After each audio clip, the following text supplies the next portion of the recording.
रामकृष्ण हरी माऊली, नातं रक्ताचा परिवार इस्लामपूर आणि वाळवा तालुका एज्युकेशन सोसायटीचे मालती वसंतदादा पाटील कन्या महाविद्यालय इस्लामपूर आयोजित या ठिकाणी आमच्या महाविद्यालयाच्या विद्यार्थिनींकडून या थकून भागून येणाऱ्या वारकऱ्यांची एक छोटीशी सेवा करण्याचा प्रयत्न आमच्या महाविद्यालयाच्या विद्यार्थिनी या ठिकाणी करत आहे।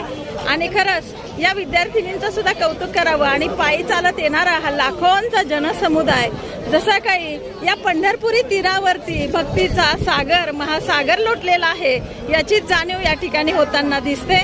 बघा आता सोपान काकांच्या पालखीचं थोड्याच वेळात या ठिकाणी आगमन होणार आहे आणि हा सोहळा सुद्धा या ठिकाणी अनुभवता येणार आहे।